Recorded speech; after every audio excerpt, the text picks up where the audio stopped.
So I'm reading the story of the fig tree for some time now, and it didn't make sense until recently. And I think it's going to make sense as time goes on.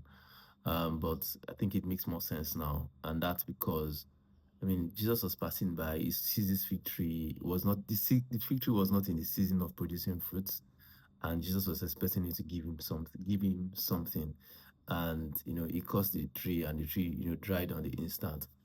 And I kind of dug deeper when I was reading it recently, and I realized that even though it was not in its season, it had leaves. It had much leaves at that time, and what that signified was it was close to its season. So it was supposed to have tiny knobs to show that, oh yes, it's not yet season for me to produce fruits, but I am working on them.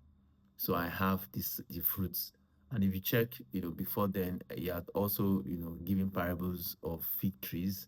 And one that I find nearly connected to this story was a story of that fig tree where he had planted the vine, yard owner had planted it.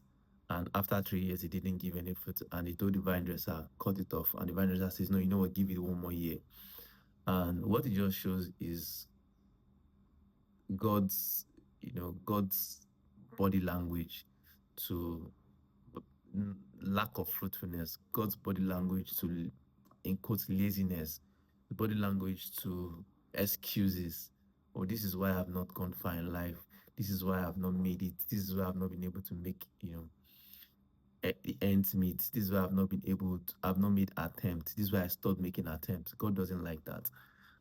So, and thinking about the tree again, to whom much is given, much is expected.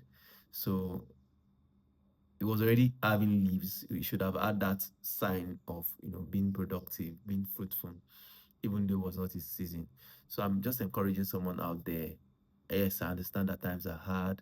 You know, there's a potential that you are not even having enough resource to get by, but make that attempt to start that business. Make that attempt to do that certification. Make that attempt to do that job. Make that attempt to even apply. Yes, I don't have all the accurate certificates, all the valid um you know certifications I need to have. I don't have all the validations, but I'm going to go out there and put myself out there and be fruitful in all my engagements and endeavors. And I hope this helps someone out there today because this also speaks to me. uh Thanks for listening. Have a good day.